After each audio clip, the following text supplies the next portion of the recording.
Jadi kita sudah membahas mengenai panel data. Maaf ya, ini logistiknya agak-agak eh, repot. Oke, ini bisa. Ups. Ya, jadi kita akan review dulu ya terkait dengan panel data. Jadi kemarin kita sudah membahas bahwa salah satu bentuk data yang akan Anda temui itu adalah panel data ya. Jadi kalau kita ingat itu ada dua bentuk data yang lain. Jadi kita punya data yang bentuknya cross sectional dan ada yang bentuknya time series ya. Jadi kalau apa sih bedanya time series dengan cross sectional? Jadi kalau cross sectional ini kita punya, jadi ini saya buat dalam struktur stata ya. Jadi kalau Anda masih ingat di pertemuan kita yang lalu kita udah coba latihan dengan stata. Jadi stata itu kan dia struktur datanya adalah by line gitu. Jadi artinya observasi itu harus kita masukkan ke dalam satu line. Jadi kalau mungkin kita gambarkan saya agak scroll ke bawah gitu ya. Jadi kalau misalnya kita punya model seperti ini, Y sama dengan beta 0 gitu ya, ditambah dengan beta 1x1, ditambah dengan beta 2x2, ditambah dengan beta 3x3 gitu ya. Kita punya model seperti ini, maka stata kita itu nanti bentuknya harus seperti ini. Ini kita punya observasi 1, 2, 3, 4, 5. Nah, nanti untuk setiap observasi itu harus ada informasi terkait Y, terkait X, gitu ya, X1 di sini, kemudian terkait X2 ini, dan seterusnya.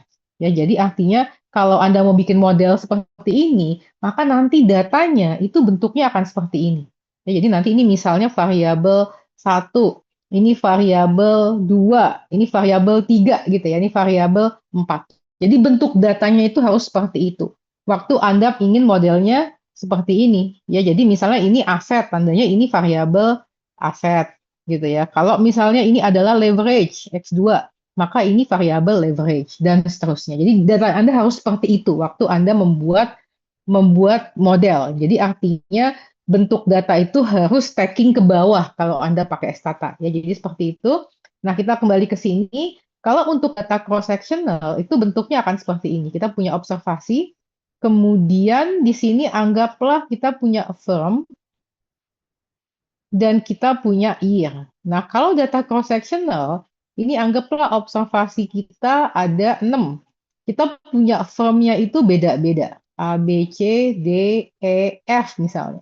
Year-nya itu cuma 1 tahun. Jadi misalnya tahun 2000 X1 ini semuanya 2000 X1. Jadi apa sih yang kita maksud dengan data cross-sectional? Data cross-sectional ini data yang kita memiliki banyak observasi atau banyak firm dalam hal ini atau banyak individu, tapi tahunnya cuma 1. Nah, sebaliknya, kalau kita punya data time series, anggaplah ini sama ya. Kita punya 6 observasi yang bentuknya time series, maka firmnya cuma ada 1. Firm A, tapi tahunnya ini kita punya lebih dari 1 tahun. Ya, jadi kira-kira itu bedanya antara data yang cross-sectional dan data time series. Jadi kalau kita bandingkan gimana? Data cross-sectional, dia itu kaya. Dalam artian kita punya banyak objek. Jadi kalau Anda bayangkan misalnya kita di kelas ya, kita punya 5 orang mahasiswa, kalau data cross-sectional, ya udah saya punya data Anda semua berlima, tapi hanya di satu waktu. Itu cross-sectional. Nah, kalau data time series, misalnya di sini saya ngikutin siapa nih, misalnya Sarah gitu ya. Nah, saya ngikutin Sarah selama 5 tahun, tapi cuma satu objeknya, tapi tahunnya banyak. Nah, itu data time series. Kalau panel data, ini adalah gabungan antara cross-sectional dan time series ya. Jadi kalau kita gambarkan data panel itu bentuknya akan seperti ini. Ini anggaplah ini observasi kita 1, 2, 3, 4, 5, 6. Jadi nanti di sini saya punya firmnya lebih dari 1. Jadi misalnya saya punya firm A, saya punya firm B, saya punya firm C. Tapi sekarang tahunnya ini juga lebih dari satu. Jadi ini 2000X1, 2000X1, 2000X2, 2000X2, ini 2000X3, 2000X3. Nah, inilah bentuk panel data. Jadi ada dua-duanya. Komponen cross-sectionalnya ada. Kenapa? Objeknya lebih dari satu, tapi komponen waktunya juga ada karena dia lebih dari satu. Jadi kalau misalnya kita bicara yang cross-sectional, tentunya pertanyaannya adalah jangan-jangan yang ini kita observasi, ini hasilnya cuma berlaku di 2000X1. Kan cuma pakai setahun. Bagaimana kalau tahunnya beda? Masih sama nggak? Dan sebaliknya, kalau time series, ini kita terkendala dengan apa? Jangan-jangan hasil ini cuma buat A doang, bukan untuk yang lain. Tapi dengan kita menggunakan data panel, ini kita punya variasi baik secara tahun maupun secara objeknya. Dan kelebihan berikutnya adalah ya kita bisa punya data yang lebih banyak dibandingkan dengan bentuk time series dan cross-sectional. Ya, silahkan kalau ada yang mau ditanyakan. Itu tahunnya sama, Bu. Ya buat data panel, Bu, yang 2000, yang A Oh iya iya 2010. iya iya betul betul ini 2000X2 ya. Ini satu dua ini satu dua betul. Oke, makasih koreksinya. Ya, jadi artinya di sini kita punya variasi baik secara tahun maupun secara firmnya. Oke, ada lagi yang mau ditanyakan sampai di sini? Terima kasih tadi sama koreksinya. Ya, jadi kira-kira itu yang kita maksud dengan panel data ya, yang kita sudah bahas sedikit di minggu yang. Jadi apa sih kelebihannya ya tadi ya? Jadi kalau kita bicara model atau data, kan kita ingin menjelaskan variasi yang ada di Y. Jadi supaya kita bisa mengeneralisasi hasil kita pengennya Y-nya itu punya variasi, baik secara objeknya maupun secara tahunnya. Jadi kalau kita di riset akuntansi kan biasanya pakai perusahaan ya. Kita nggak mau cuma ngomongin perusahaan manufaktur, kita pengen ngomongin semua perusahaan yang ada di BEI. Kita nggak pengen ngomongin hanya 1 tahun, kita mungkin ingin 5 tahun, kita ingin 3 tahun, dan seterusnya. Supaya nanti hasil kita itu bisa digeneralisasi.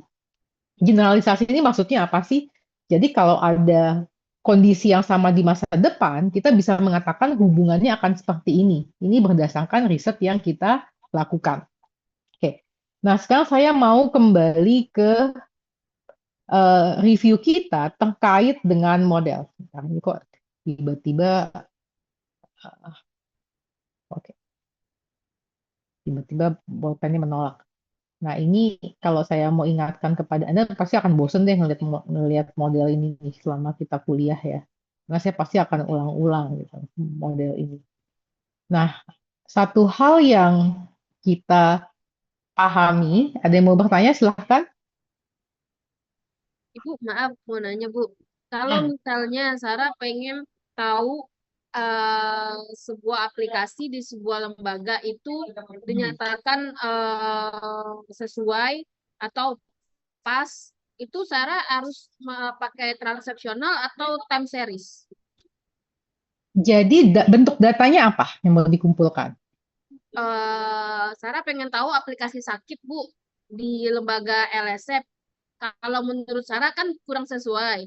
Nah, untuk membuktikan itu, Sarah harus bandingkan LSF dengan lembaga-lembaga lain yang juga mengaplikasikan sakit, atau hanya pakai LSF aja sebagai objeknya, tapi Sarah hitung dalam 10 tahun gitu. Mana Jadi yang artinya, pas?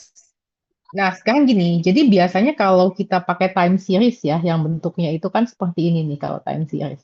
Jadi cuma satu objek, tapi kemudian dia diamati dalam waktu yang panjang. Jadi artinya kan A ini harus cukup penting ya.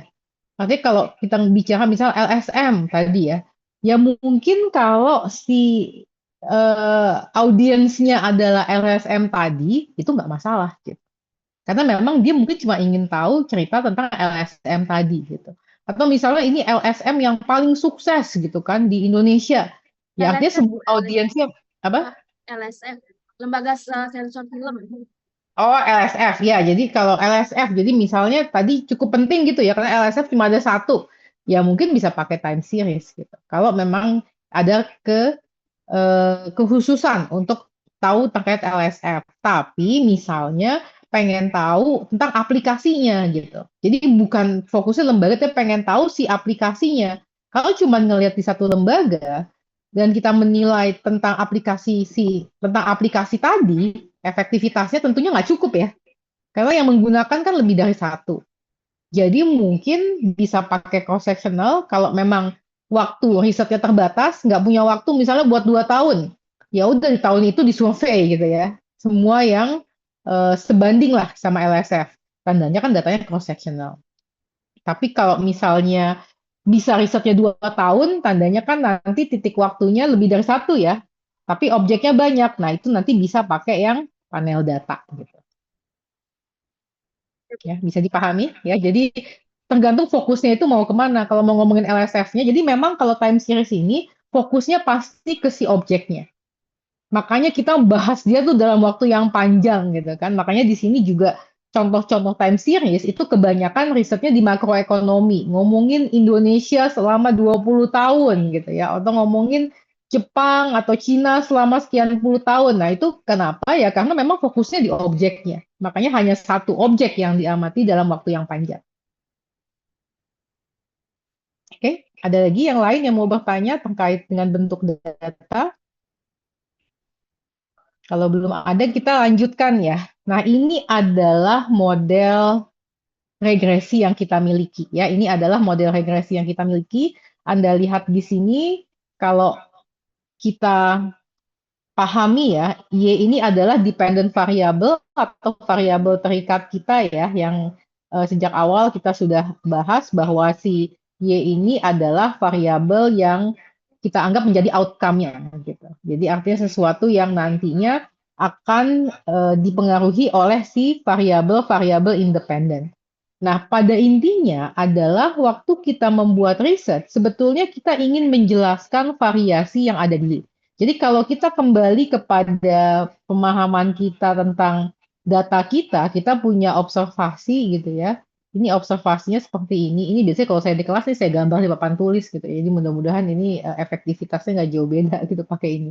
Jadi misalnya kita punya observasi seperti ini, kemudian kita punya variabel Y. Nah, variabel Y ini anggaplah nilainya beda-beda, kan variasinya beda-beda ya. Anggaplah ini 5, ini 7, 2, 3, 5 lagi, 6, 7, 4 misalnya.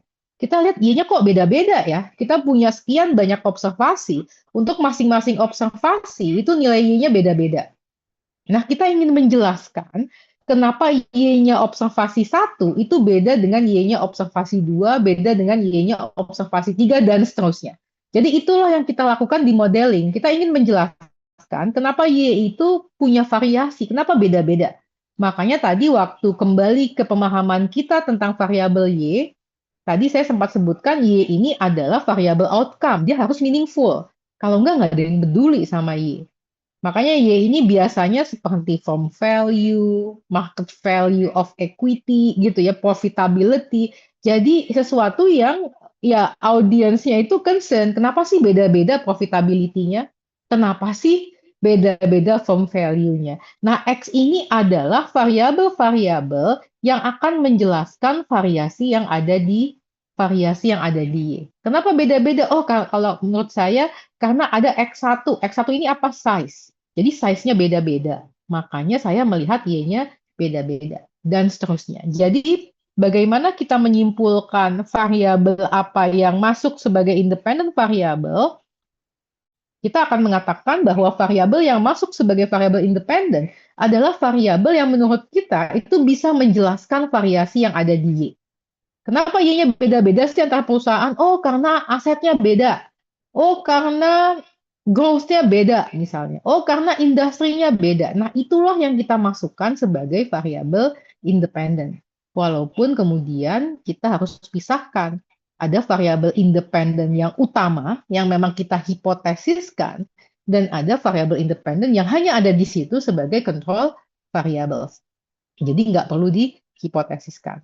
Nah, terlepas dari itu, satu hal yang paling penting di sini adalah kita punya error. Ya, kita punya error di sini. Nah, si error ini adalah bagian yang tidak terpisahkan dari model kita.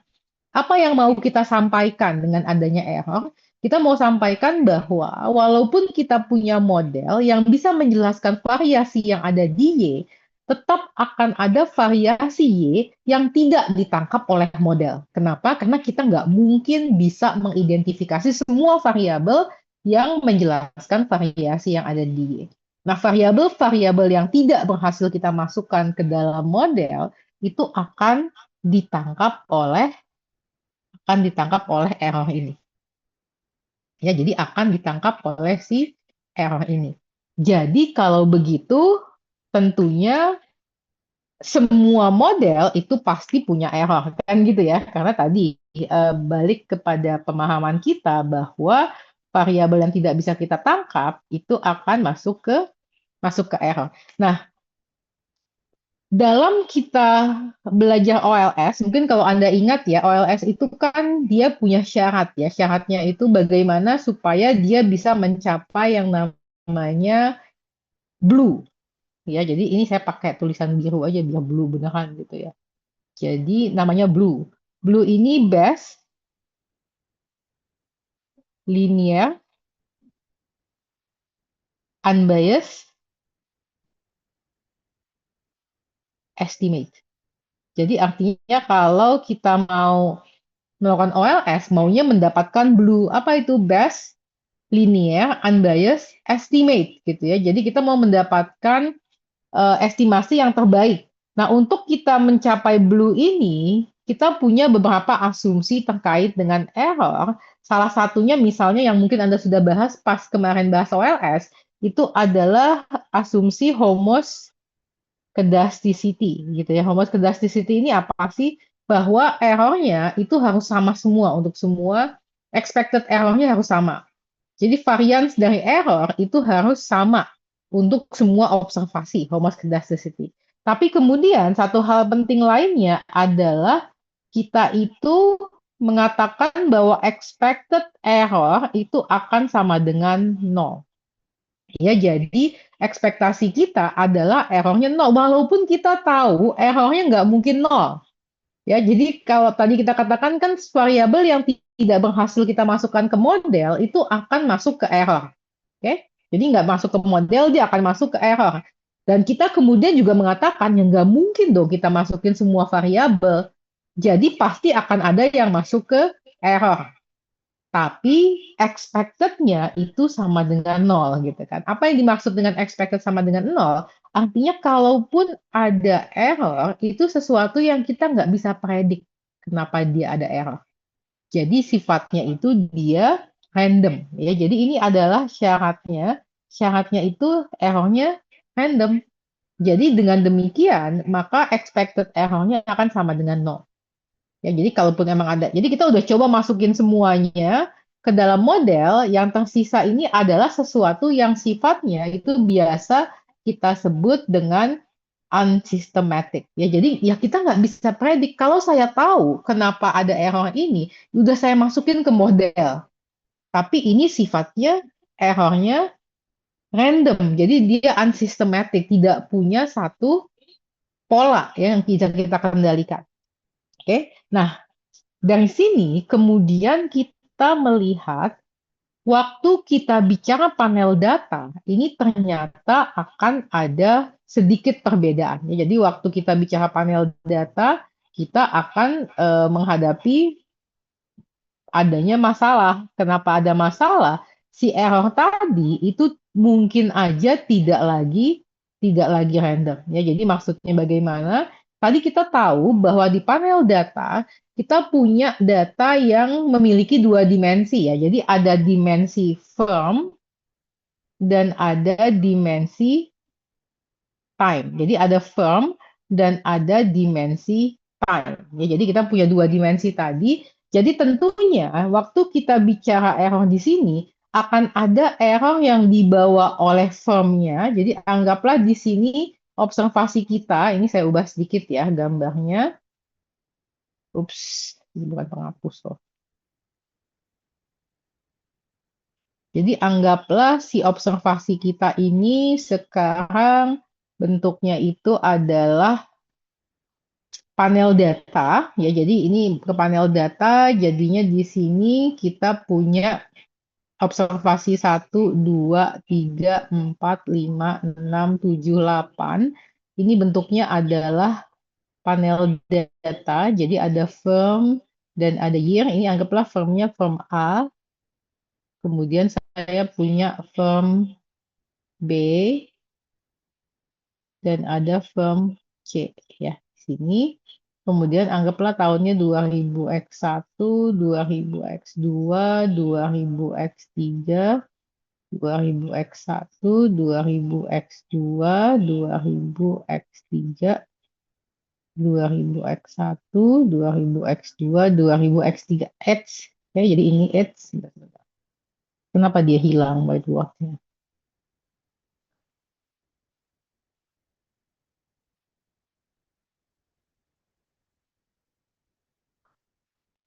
Bentar, saya kehilangan. Diana masih muncul ya whiteboardnya. Ini whiteboard saya di iPad kenapa hilang ya? Sebentar, sebentar. Kemana dia perginya? Ups.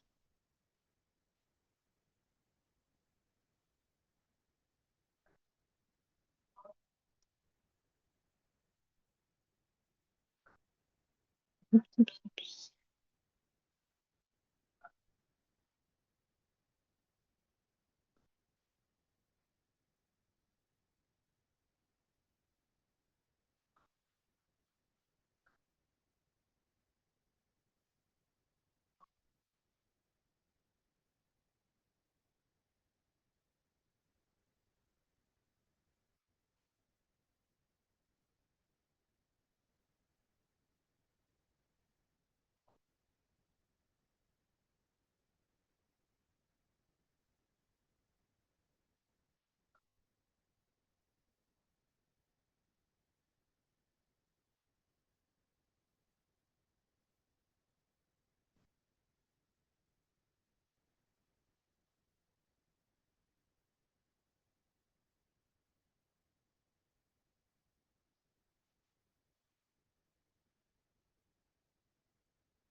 Ups. Nah, tadi kok hilang ya?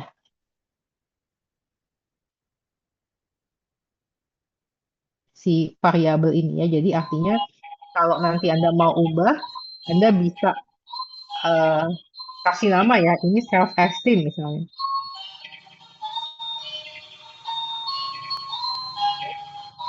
Nah, ini poverty, saya bisa kasih nama di sini adalah poverty ya. Jadi ini adalah si datanya. Jadi kalau misalnya nanti saya mau eh, melakukan regresi, saya tinggal pilih aja dari variabelnya di sini. Oke. Nah, sekarang modelnya itu adalah satu model di mana saya mau memprediksi si antisocial behavior di sini. Ya, jadi saya punya variabel anti di sini. Ini adalah antisocial behavior. Maksudnya apa? Maksudnya adalah eh, ini data riset beneran ya, walaupun bukan riset akuntansi, tapi bentuknya panel data. Jadi variabel Y kita itu adalah variabel anti ini atau anti-social behavior. Jadi kita punya banyak observasi tadi. Nah, untuk masing-masing observasi tadi, dia punya level anti-social behavior yang beda-beda di sini. Kita lihat ya, anak satu dapat poin 111, anak 2 000 gitu ya. Tapi kalau kita lihat anak nomor 4 itu dia di tahun 90 dia mendapatkan skor 2, tahun 92 skornya 3, tahun 94 skornya 1. Jadi beda-beda nih di sini. Ya, jadi ini kalau kita lihat adalah skor anti-social behavior. Jadi saya punya model di mana Y-nya adalah anti-social behavior. Jadi kalau kita mau meregresi, kita akan mengatakan bahwa Y kita itu anti-social behavior. Jadi ini Y-nya. Kemudian, anggaplah dalam model ini kita mau menggunakan dua variabel variabel self-esteem dan variabel poverty sebagai independent variabel, ya, sebagai independent variabel yang kita mau gunakan untuk menjelaskan variasi yang ada di antisocial behavior. Ya, jadi kita mau menggunakan kedua variabel ini, self-esteem dan poverty, untuk menjelaskan variasi yang ada di antisocial behavior. Jadi saya masukin ada self-esteem, jadi kalau Anda mau pakai stata nanti saat udah punya variabel itu Anda nggak usah ketik ya. Jadi Anda klik aja di sini. Itu pasti akan muncul dan Anda bisa memastikan bahwa nggak salah ketik kan. Jadi sekarang kita punya dua variabel. Variabel antisocial behavior ini dijelaskan oleh self-esteem dan poverty. Nah, sebelum kita melakukan regresi, coba kita buat hipotesis dulu. Ya, jadi hipotesisnya seperti apa? Sekarang saya mau menjelaskan kenapa setiap observasi itu punya antisocial behavior score yang berbeda. Kenapa anak-anak ini itu punya antisocial behavior yang beda-beda. Pertama, saya menggunakan variabel self-esteem. Kalau menurut Anda hipotesisnya gimana? Ada yang mau nebak nggak? Atau ada yang nggak? Tapi ini juga nggak mesti benar ya. Tapi kalau Anda secara logika aja, menurut Anda hubungan antara self-esteem dengan antisocial behavior akan seperti apa? Hubungannya akan positif, negatif, nggak ada hubungan, atau seperti apa?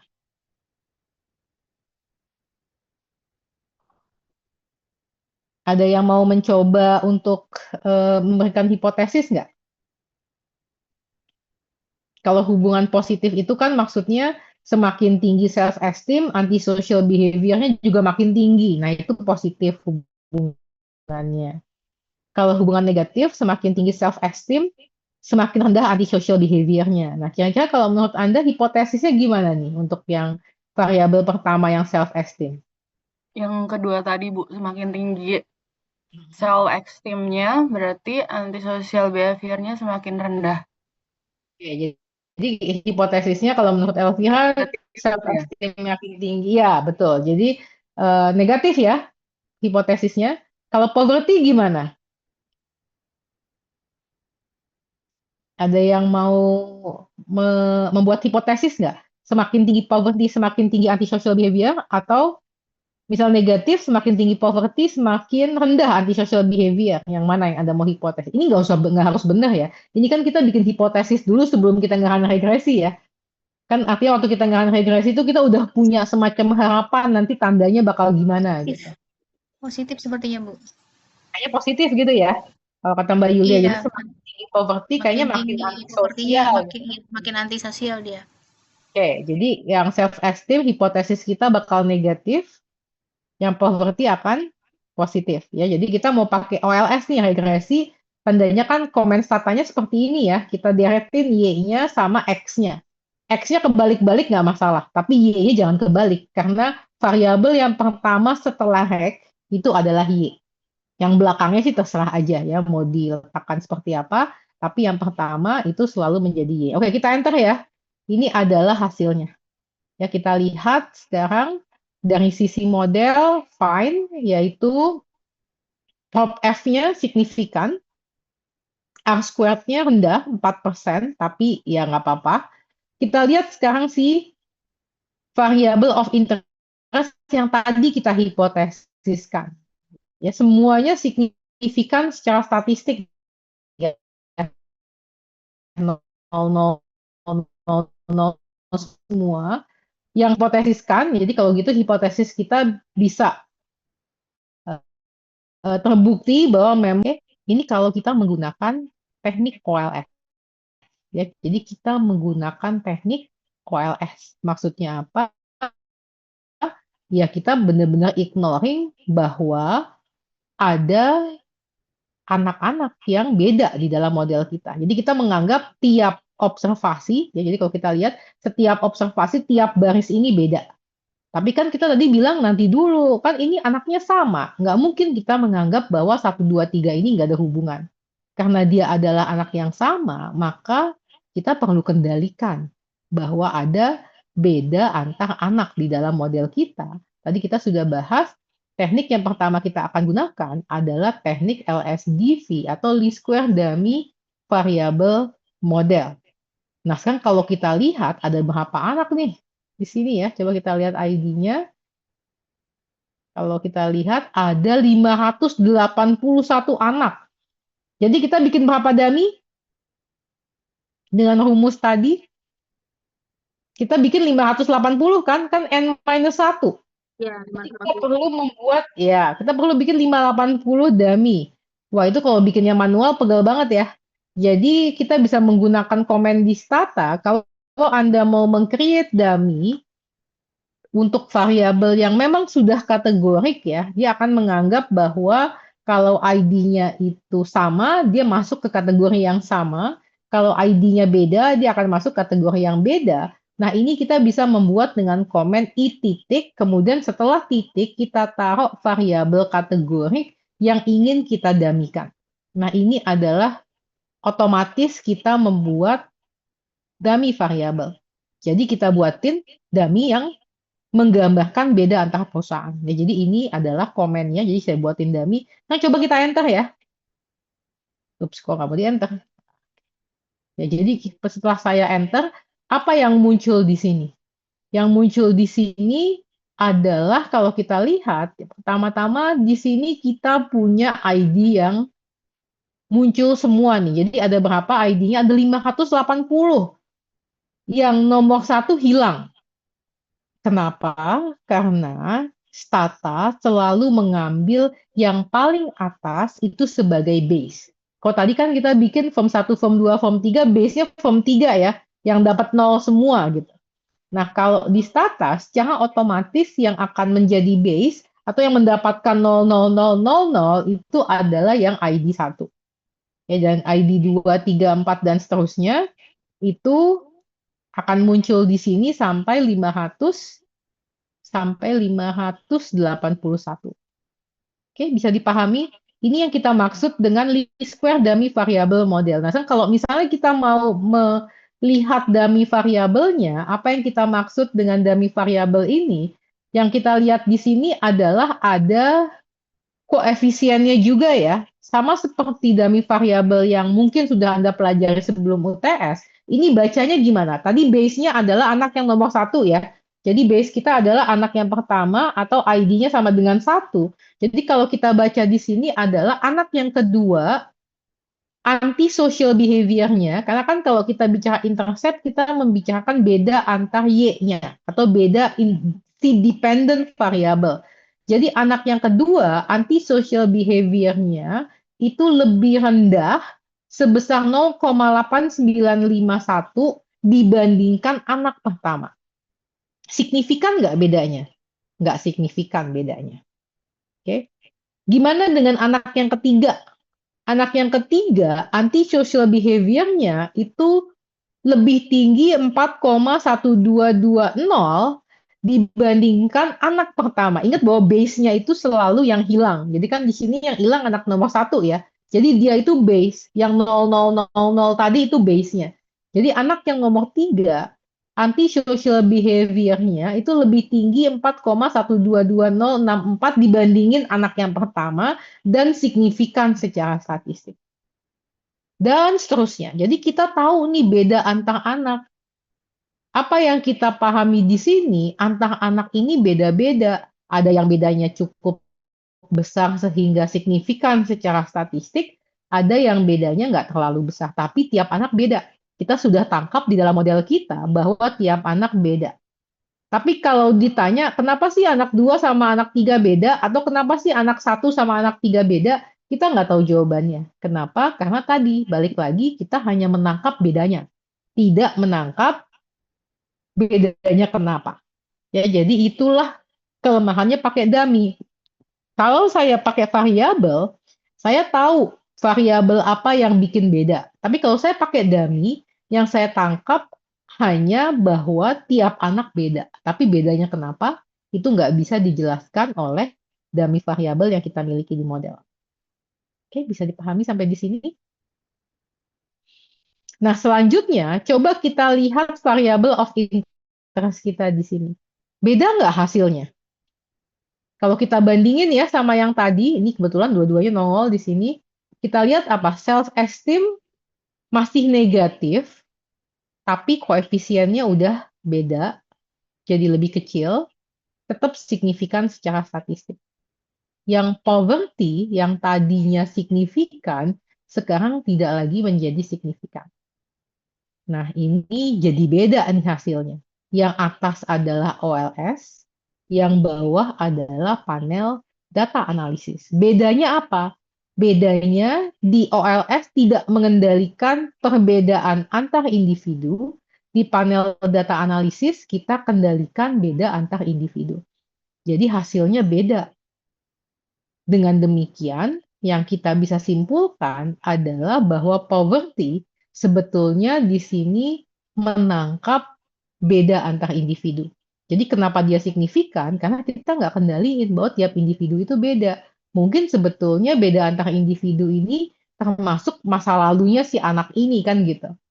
Kalau kita nggak kendalikan, semuanya ditangkap oleh poverty. Jadi poverty-nya signifikan, tapi saat kita kendalikan bahwa tiap anak ini beda, ya mungkin background-nya beda, itu kan time invariant ya. Artinya di masa lalunya ya dia mungkin dulu mengalami masa-masa sulit misalnya. Nah itu kan variabel time invariant yang kemudian kita kendalikan di sini. Dengan kita sudah mengendalikan variabel-variabel tadi, misalnya variabel masa lalu, akibatnya poverty tidak lagi signifikan. Karena ternyata poverty ini menggambarkan beda antar anak yang sifatnya time invariant. Oke. Ada yang mau ditanyakan nggak sampai di sini? Bisa dipahami nggak apa yang dilakukan oleh panel data analisis? Ya, jadi di sini kenapa ini penting? Anda bisa bayangkan kalau Anda pakai hasil yang pertama di sini.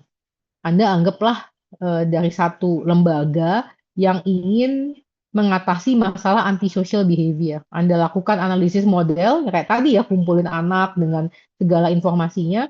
Anda bilang, oh cara memecahkannya adalah dengan poverty. Jadi kalau anak ini nanti keluarganya makin makmur, maka antisocial behavior-nya bakal hilang sendiri. Gitu. Kenapa? Nah, ini hasilnya seperti ini.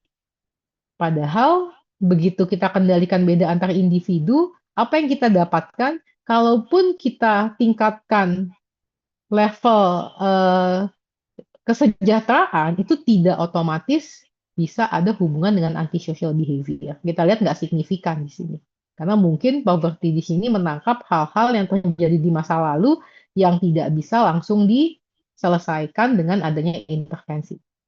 Oke, jadi kesimpulan kita di sini adalah beda yang paling mendasar dalam panel data adalah mengendalikan beda antar individu. Kenapa kita mesti kendalikan beda antar individu? Karena kalau tidak dikendalikan, ada potensi beda antar individu tadi akan mengakibatkan variabel kita menjadi bias. Karena dia masuk ke dalam variabel ini. Jadi kan kalau nggak kita kendalikan, dia masuk ke dalam variabel yang ada. Nah, kalau dia membuat bias, taunya bias gimana? Hasilnya jadi beda. Kalau nggak bias ya kayak gini nih. Mau kita masukin beda antar individu, tetap aja self-esteem-nya signifikan. Kenapa ya? Karena beda antar individu itu ternyata beda dengan self-esteem. Makanya begitu kita kendalikan, tetap aja self-esteem-nya tetap aja negatif dan signifikan. Jadi kalau Anda jadi policy maker, mungkin kalau ingin menurunkan antisocial behavior, Anda bisa fokus pada bagaimana meningkatkan self-esteem misalnya.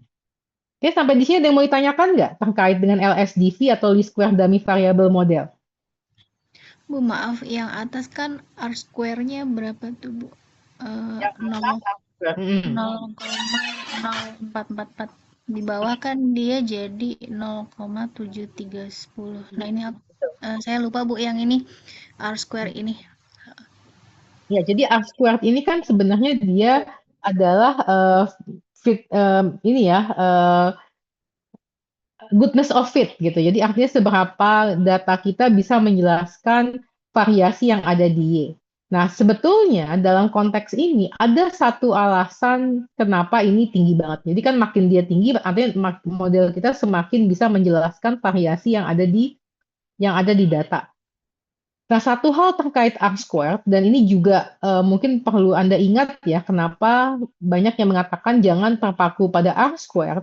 Salah satunya adalah semakin banyak variabel independen, ya, jadi semakin banyak variabel independen yang Anda miliki, R-squared akan semakin tinggi. Ya, jadi semakin banyak variabel independen yang Anda miliki, R-squared akan semakin tinggi. Nah, jadi di sini variabelnya 3. R-squared-nya 0,04. Yang ini variabelnya ada 500, berapa tuh tadi? 580 ya, 580 plus 3. Jadi ada 583 data. Jadi nggak heran kalau R-squared-nya 73%. Tapi yang kita baca yang mana? Yang kita baca kan cuma yang self-esteem dan poverty gitu. Yang ini Tapi walaupun ada variabel, tapi kan nggak bisa kita interpretasikan dengan jelas. data ini bisa dipakai lihatnya dari yang prop F itu ya, Bu ya? Ya. Heeh. Di Jadi atas sama prop F, di bawah. ya. Jadi prop F ini sebenarnya untuk ngelihat model ini bisa kita baca apa enggak gitu. Kalau dia udah nggak signifikan nggak bisa. Artinya variabel kita itu nggak ada yang menjelaskan variasi yang ada di Y. Tapi seberapa banyak dia menjelaskan variasi itu dilihat dari R-squared-nya. Gitu.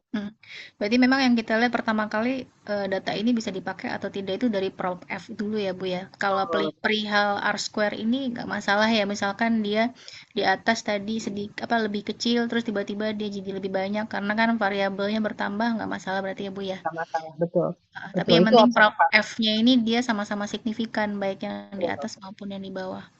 Iya, betul. Dan yang kita juga perlu ingat di sini sebetulnya kan walaupun ini 73%, tetap aja interpretasi kita hanya atas 2 variabel.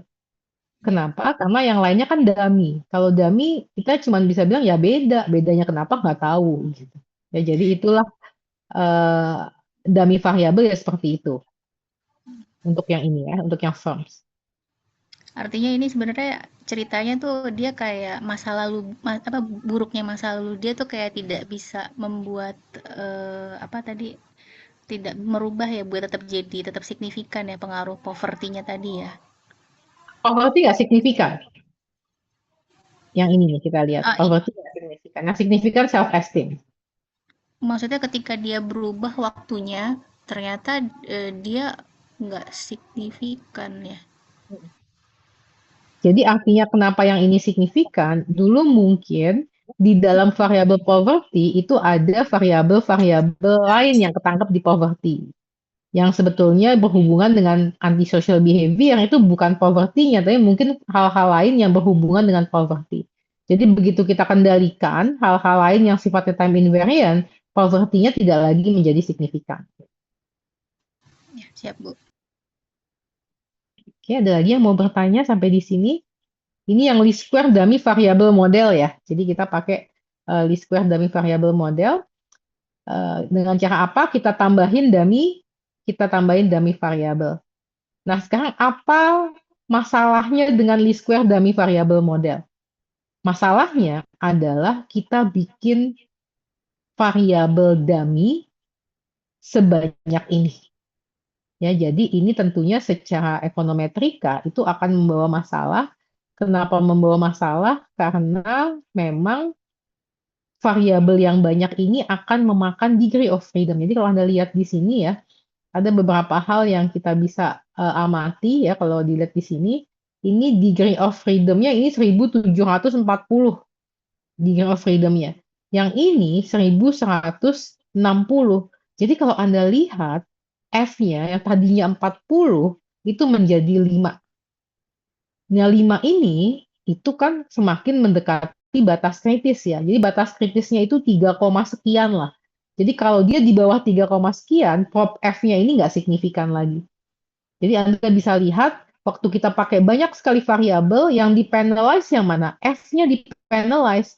Semakin bagus F-nya, semakin tinggi F-nya semakin bagus. Artinya modelnya semakin signifikan. Tapi kalau semakin rendah kan semakin nggak bagus. Dan kita lihat di sini F-nya dari 40 jadi 5. Kenapa turunnya jauh? Karena kita kebanyakan variabel. Jadi kan gini, F itu akan makin bagus kalau variabel kita bagus. Tapi kalau variabelnya itu nggak bagus, dia akan turun nanti F-nya. Nah, di sini kan dia nggak punya daya penjelas ya, dia hanya dummy variabel. Jadi kita lihat F-nya itu turunnya jauh dengan kita menggunakan banyak sekali dummy variabel.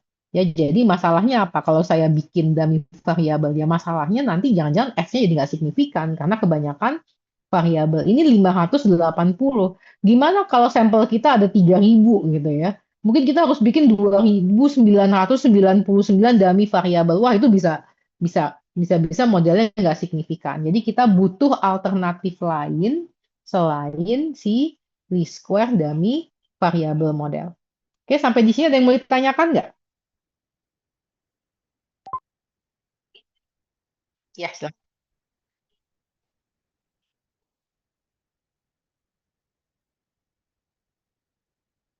Karena ada, ya betul. Jadi kalau kita, tapi tetap aja sih. Jadi kalau kita punya 3.000 firms, ya 3.000 firms, kemudian kita bikin 2.000, ya kita pakai data seluruh dunia gitu ya. Kita pakai 3.000 firms, kita bikin 2.999 dummy. Kalau misalnya datanya ada 1 juta sih mungkin nggak apa-apa ya. Tapi kalau datanya sedikit ya tadi balik lagi dia pasti akan terpenalti. Ya jadi di sini kan dalam konteks yang kita bandingkan ini dari sisi F jumlah datanya sama ya. Tapi jumlah variabel yang satu cuma 2 variabel, yang ini 582. Jadi degree of freedom-nya itu kan n jumlah data dikurangin dengan ini dikurangin 1 gitu. Jadi artinya kita lihat degree of freedom-nya semakin kecil, makanya F-nya juga semakin kecil. Gitu. Tapi betul observasinya sebenarnya nggak masalah kita punya banyak variabel, tapi total observasinya juga harus besar sekali. Kalau observasinya nggak banyak, variabelnya banyak, nah itu akibatnya F-nya menjadi tidak signifikan. Bisa dipahami ya. Kalau jadi logiknya gini aja sih. Kalau saya punya 500 variabel, kan ada 5 yang sudah dijelaskan gitu. Kalau data kita cuma 600, kan sisanya tinggal 100 yang variasinya belum dijelaskan. Nah, itu yang akan mengakibatkan F kita menjadi kecil dan modelnya nggak signifikan. Ya, jadi artinya kalau mau punya variabel 500 boleh aja, tapi datanya ya harus jauh lebih banyak dari itu. Gitu. Oke, bisa dipahami sampai di sini?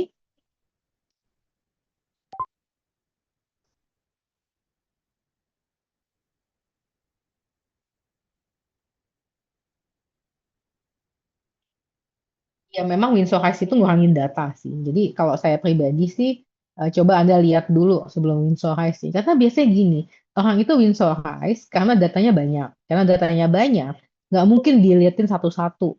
Jadi ya udah pakai general treatment di Winsorise aja. 1% di atas, 1% di bawah. Tapi kalau data kita cuma 300 gitu ya, ya kan kita bisa liatin data yang atas sama bawah. Aneh nggak? Kalau misalnya data yang atas ini nggak outlier, kan kita nggak perlu buang sebetulnya. Ya, jadi Winsorise itu sebetulnya satu simplifikasi aja, datanya banyak, nyari outliernya juga susah, ya udah di Winsorise aja gitu. Tapi kalau dalam konteks kita masih memungkinkan untuk melihat yang atas dan yang bawah ya, untuk kita bisa mengidentifikasi outlier, ya artinya mungkin lebih baik kalau kita betul-betul lihat. Karena jangan-jangan yang di atas sama di bawah tadi bukan outlier kan, bisa aja demikian. Jadi anggaplah kita mengamati perusahaan di berbagai negara. Ya mungkin di negara A yang atas bawahnya outlier, negara B kan belum tentu. Tapi kalau data kita banyak sekali, kadang-kadang peneliti untuk simplifikasi ya udah di Winsorise aja semuanya. Tapi nggak harus demikian. Jadi kita tetap intinya adalah kita ingin mengeluarkan outlier. Kenapa kita ingin mengeluarkan outlier? Ya seperti namanya outlier ya. Kita nggak mau mengambil satu kesimpulan yang menjadi bias karena yang kita bahas itu bukan yang umum gitu. Karena ada yang khusus yang kita bahas. Jadi kita keluarin dulu supaya pemahaman kita itu adalah pemahaman yang umum. Jadi kira-kira seperti itu ya pemahaman kita tentang outlier dan tentang data kita. Jadi kalau saya pribadi saya nggak suka buang-buang data. Kecuali memang ya tadi ada outlier. Karena kan semakin sedikit data kita ya semakin sedikit variasi yang kita bisa tangkap ya. Jadi ya have to be very mindful kalau mau yang buang data lah seperti itu.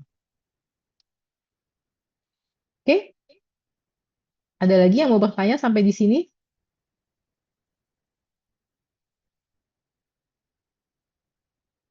Oke, nah sekarang udah pusing ya.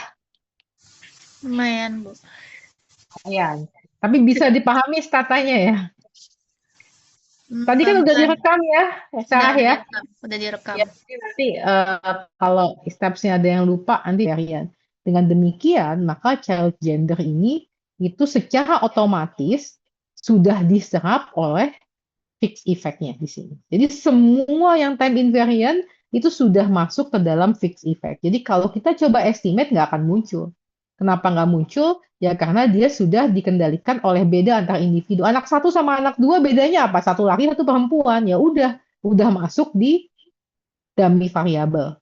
Makanya nanti kalau saya masukin lagi, misalnya di sini race-nya dia, apakah dia Hispanic atau Black, itu semuanya juga kalau Anda lihat, itu akan omitted semua. Kenapa? Ya karena kalau yang satu anak Hispanic, satunya anak Black, ya pasti akan selalu demikian gitu ya bedanya. Jadi semua beda yang sifatnya time invariant, itu akan dikendalikan oleh si dummy variable.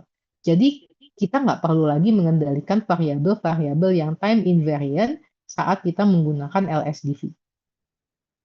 Oke, sampai di sini bisa dipahami? Ada yang mau ditanyakan? Kalau nggak ada, sekarang kita kembali ya ke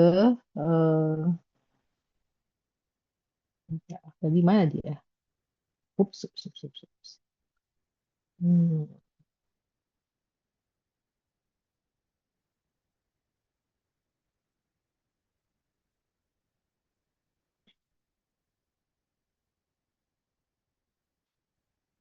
Oke, jadi kita kembali ke sini. Jadi sekarang anggaplah kita punya variabel time invariant. Ya, variabel time invariant saya apa? Variabel time invariant saya adalah multinational company. Jadi dia akan sama dengan 1 kalau dia adalah multinational dan akan sama dengan 0 kalau dia bukan multinational. Nah, sekarang anggaplah saya punya CG score di sini. Ya, saya punya CG score. Ini ngarang aja ya. Saya punya CG score, tapi kemudian kita anggaplah selama tahun observasi ini dia nggak beda. Ya, kita multinasional. Anggaplah perusahaan A itu perusahaan multinasional. Jadi skornya 1 ya. Kalau perusahaan B bukan multinasional, jadi skornya 0. Nah, sekarang saya punya si corporate governance score ini. Anggaplah corporate governance score-nya itu 1,2. Dan ini selalu sama. Ini asumsi ya, asumsi demikian. Yang ini 1,5, 1,5, 1,5. Kenapa bisa begini? Anggaplah kita memang kebetulan ngambil sampelnya di periode yang memang nggak ada update. Jadi sama terus. Nah, apa yang kita maksud dengan within group regression ini? Yang kita maksud dengan within group regression adalah kita mencari rata-rata untuk setiap variabel dan masing-masing firm. Nanti si rata-rata ini itu kita kurangkan terhadap si observasinya. Ya, jadi seperti itu. Maksudnya gimana di sini? Jadi saya ambil yang CG score ini ya. CG score-nya adalah variabel CG score. Saya hitung rata-rata CG score untuk firm A. Saya hitung rata-rata CG score untuk firm B. Rata-ratanya berapa? 1,2 ya. Yang ini 1,5. Oke.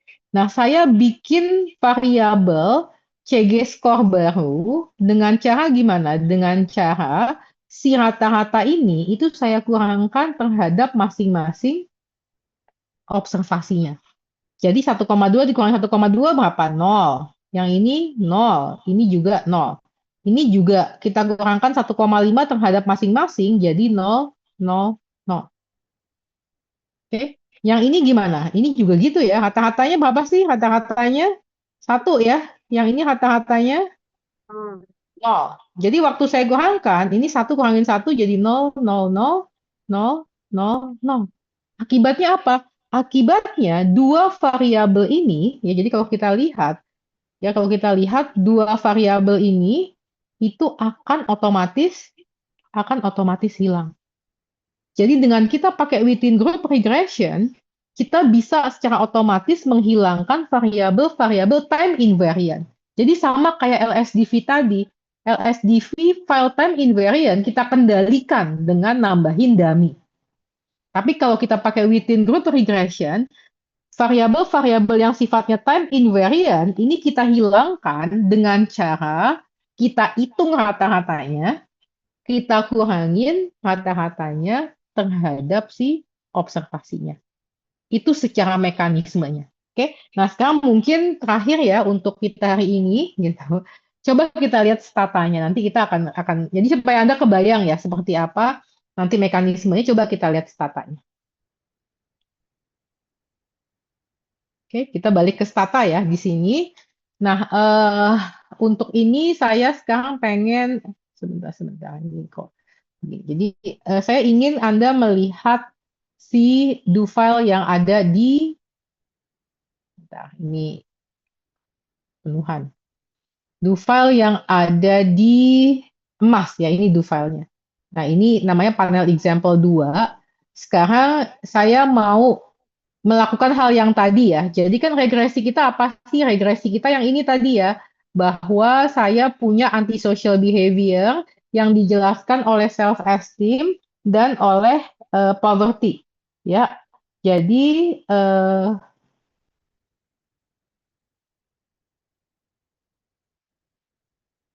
ini ada seperti ini ya. Jadi ada antisocial behavior, ada self esteem, ada poverty, kemudian di sini kita kendalikan dengan menggunakan dummy. Nah, sekarang kita mau pakai cara yang within group regression dengan cara bagaimana? Dengan cara kita mau meng-create yang ini ya. Kita mau meng-create rata-ratanya untuk masing-masing variabel tadi. Kita punya 3 variabel ya, antisocial behavior, self esteem, dan poverty. Nah, ini saya mau meng-create rata-ratanya antisocial behavior by ID untuk masing-masing observasi. Saya mau meng-create rata-ratanya self esteem untuk masing-masing ID. Saya mau meng-create rata-ratanya poverty untuk masing-masing ID. Jadi ini seperti biasa ya, kalau kita pakai do file, Anda bisa copy paste, ini saya copy, saya paste ke sini, atau bisa juga Anda blok seperti ini ya, si do filenya, kemudian nanti Anda execute. Nah, di sini ada nih, ya di sini ada execute do gitu ya. Nah, itu Anda bisa pilih yang mana. Nah, sekarang saya mau pakai yang ini aja, saya blok, kemudian di sini saya bilang do, jadi otomatis ngitung ya.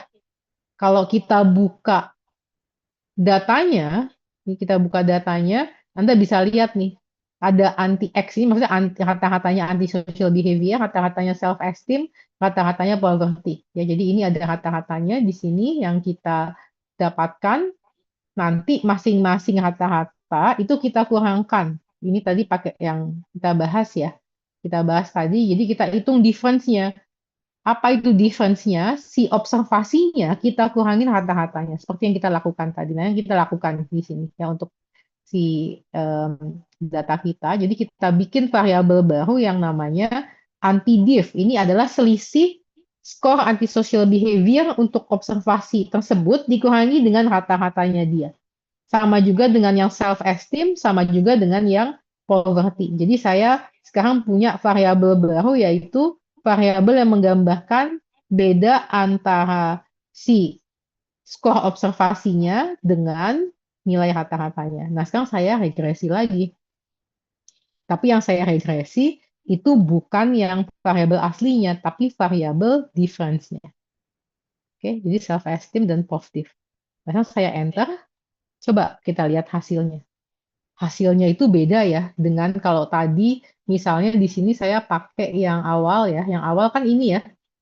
Ini yang awal sekali tanpa kita mengendalikan beda antar individu, semuanya signifikan. Nah, yang tadi yang saya sudah pakai within group regression, udah saya adjust berdasarkan rata-rata, tujuannya apa? Mengendalikan variabel-variabel yang sifatnya time invariant. Jadi saya pakai difference-nya. Nah, sekarang kita lihat hasilnya, itu hasilnya seperti ini. Oke, jadi memang secara degree of freedom itu nggak beda, artinya nggak jauh beda. Secara hasil kita di sini lebih mirip dengan yang LSDV, yaitu self-esteem-nya signifikan dan negatif, poverty-nya tidak signifikan. Kenapa hasilnya ini beda dengan OLS? karena OLS tidak mengendalikan beda antar individu yang time invariant. Sementara yang ini tadi sudah kita adjust dengan menghitung kata-kata dan mengurangkan terhadap observasinya. Akibatnya apa? Dengan kita mengendalikan beda antar individu yang time invariant, maka si variabel poverty kita yang tadinya bias itu tidak lagi bias. Jadi sama dengan yang LSDV, tapi bedanya apa? Bedanya kita nggak perlu nambahin dummy variabel. Oke, sampai di sini ada yang mau ditanyakan nggak?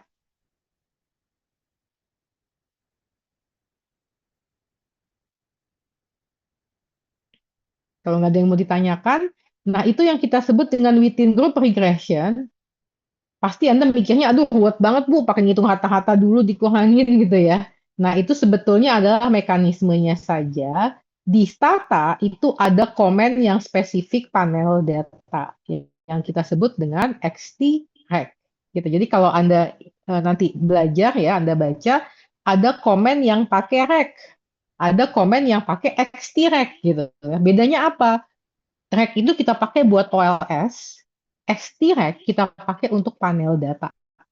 Tapi saya pengen Anda paham apa bedanya antara kita pakai REC kemudian kita pakai dummy dengan kita pakai XT-REC. Oke, nah sekarang kita mau pakai XT-REC nih. Jadi saya pertama-tama akan setup dulu, saya bilang ke Stata, saya punya data panel. Jadi XT set ini, X ini artinya banyak individu dan banyak waktu. Makanya namanya XT set. Jadi saya bilang XT set, saya punya banyak ID dan saya punya banyak year. Jadi saya bilang ke Stata, dimensi panel saya ada ID dan ada year. Ini saya enter ya. Jadi sekarang saya udah bilang sama Stata, jadi yang mengidentifikasi masing-masing individu itu adalah ID, yang mengidentifikasi tahun adalah year. Jadi saya udah punya ID dan year di sini.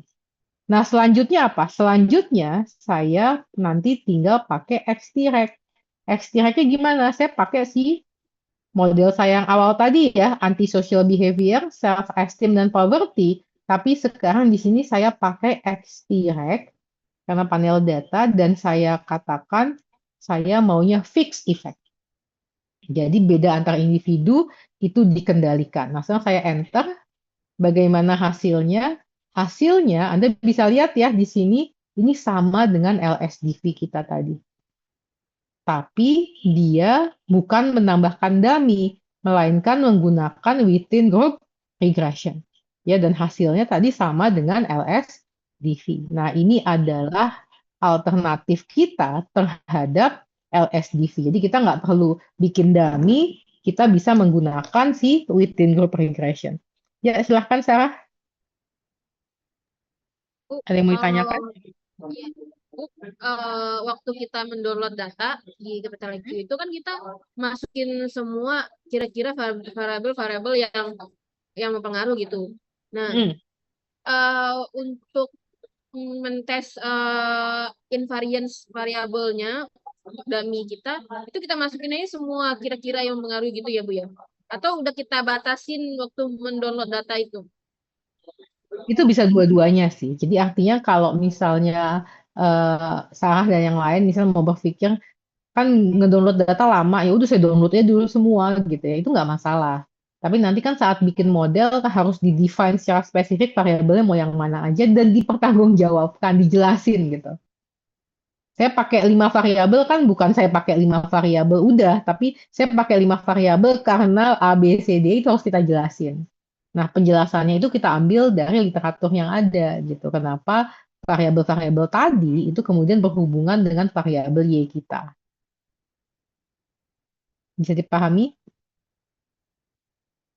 Jadi kalau Anda masih ingat kan saya sempat ngasih Anda data yang econometric example ya. Itu kan datanya banyak banget tuh. Nah, itu kan data yang available di database.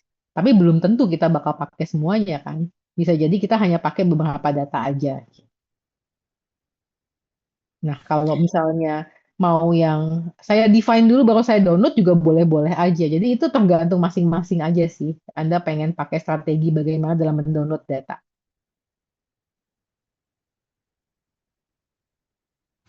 Maaf, agak balik lagi.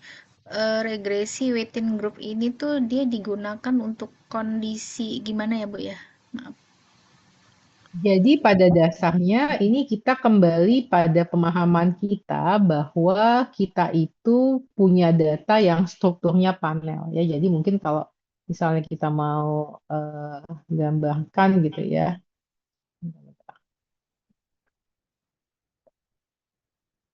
Jadi kalau kita mau gambarkan, jadi kan kira-kira kayak gini nih. Kan kita mau pakai datanya misalnya panel ya. Kita paham sebenarnya panel bukan gitu. Jadi sekarang kan panel data nih ya, panel data. Kalau misalnya no, ya mungkin kita akan mengatakan OLS.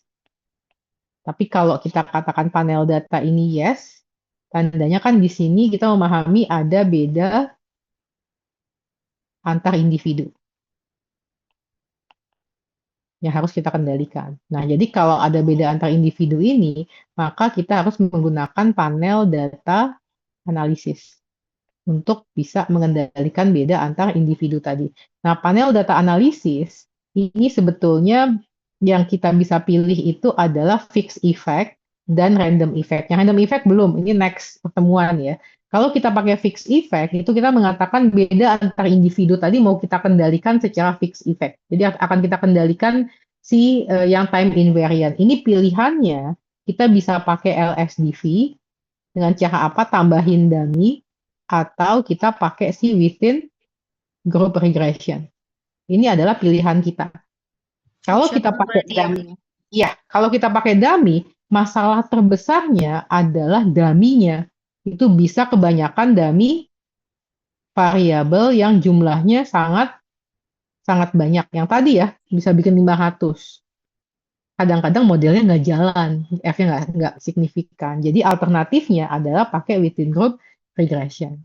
Nah, bedanya secara stata yang ini pakai rec, bla bla bla gitu ya, Y, X segala macam pakai I titik bikin dummy. Yang ini pakai XT, yang ini pakai X direct. Tapi sebetulnya hasilnya itu akan sama. Seperti contoh kita tadi sama ya hasilnya ya.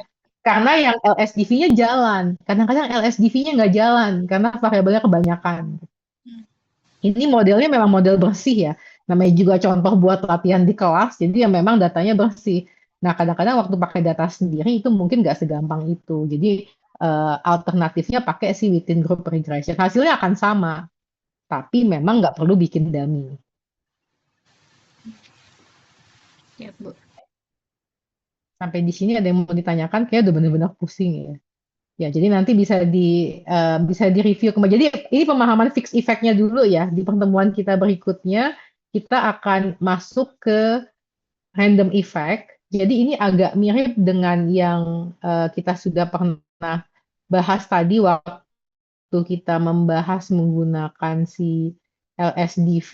Nah, sekarang saya mau coba lagi yang kayak tadi ya. Tadi kan waktu saya pakai LSDV, saya nggak bisa masukin jenis kelamin sama apakah rasnya itu Hispanic atau Black ya. Nah, saya coba masukin nih, child gender, Hispanic, dan Black. Anda bisa duga nggak hasilnya gimana? Karena kan tadi dengan kita mengambil harta-harta kita kurangkan, jadi sesuatu yang sifatnya konstan pasti hilang. Nah, ini kalau kita enter, sama ya, omitted, omitted, omitted, omitted. Kenapa? Karena semua ini sifatnya time invariant, konstan tidak berubah sepanjang waktu. Jadi waktu kita pakai LSDV, kita bikin dummy, atau kita pakai within group regression, ini pasti akan otomatis hilang atau dikendalikan. Nah, ini yang kemudian menjadi dasar kita untuk memikirkan perlu nggak kita pakai fixed effect yang seketat ini? Apakah kita bisa pakai teknik lain yang tadi kita lihat alternatifnya salah satunya adalah menggunakan panel data dengan random effect.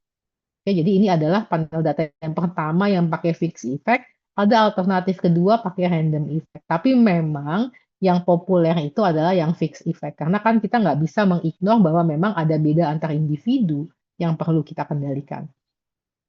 Oke, sampai di sini ada yang mau ditanyakan? Cukup, Bu. Nanti silahkan Anda review lagi ya panel datanya. Next-nya kita akan masuk ke random effect dan tes apakah Anda mau pakai fix atau Anda mau pakai random. Nanti setelah itu ya sisanya ya multicollinearity dan lain-lainnya. Tapi kira-kira gambarannya seperti itu ya untuk tes panel data. Mudah-mudahan Anda ada waktu untuk latihan sama asistennya karena kan Anda udah udah nyobain statanya ya. Jadi nanti kalau Anda bisa nyobain data akuntansinya mungkin akan bisa lebih jelas lagi. Oke, sampai di sini ada yang masih mau ditanyakan atau ingin didiskusikan terkait dengan bahan kita hari ini, panel data? Insya Allah cukup. Kalau enggak ada, oke ya. Jadi nanti silahkan dilihat lagi ya bahannya, dan tadi kan udah direkam, jadi mungkin kalau ada hal-hal yang agak miss atau lupa, terutama tadi yang mungkin kita agak refer balik ke pembahasan sebelum UTS ya, jadi nanti silahkan Anda pelajari lagi. Kalau ada hal-hal yang ingin ditanyakan, nanti kita akan bahas di pertemuan kita yang mendatang ya. Jadi saya minggu ini kan jadi Jumat itu saya udah berangkat, jadi saya nggak bisa ngajar. Ya kalau misalnya minggu ini memang mau nggak mau harus online sih, karena saya malam juga agak full. Tapi kalau misalnya memang ada waktu lagi ya kita ketemu lagi nanti setelah saya balik ya. Saya balik tanggal 17, jadi kan rencana tanggal 18, 19 kita ada kuliah offline ya. Jadi nanti kita akan selesaikan panel data dan kita akan nanti masuk ke bahan kita yang berikutnya. Jadi rencananya kita seperti itu. Jadi kalau Anda ada waktu dengan asistennya, coba Anda latihan ya, supaya nanti pas kita ketemu lagi, Anda udah punya gambaran apa yang ingin didiskusikan di kelas atau ingin ditanyakan. Ya, makasih banyak semuanya atas kehadirannya di malam hari ini ya, tetap semangat. Nggak usah terlalu khawatir ujiannya selama Anda mendengarkan di kelas, itu mestinya nggak ada masalah. Karena saya ujiannya open book ya, jadi artinya Anda boleh bawa segala-galanya gitu kan. Jadi selama Anda mendengarkan dan mencatat, mestinya sih ujian juga nggak ada masalah gitu. Oke, makasih banyak semuanya. Jaga kesehatan ya. Kita ketemu lagi di kesempatan berikutnya. Terima Makasih. kasih. Wassalamualaikum. Terima kasih. Oke, selamat malam. Bu Yanti. Saya N ya Zoom-nya. Ya, Bu. Terima kasih.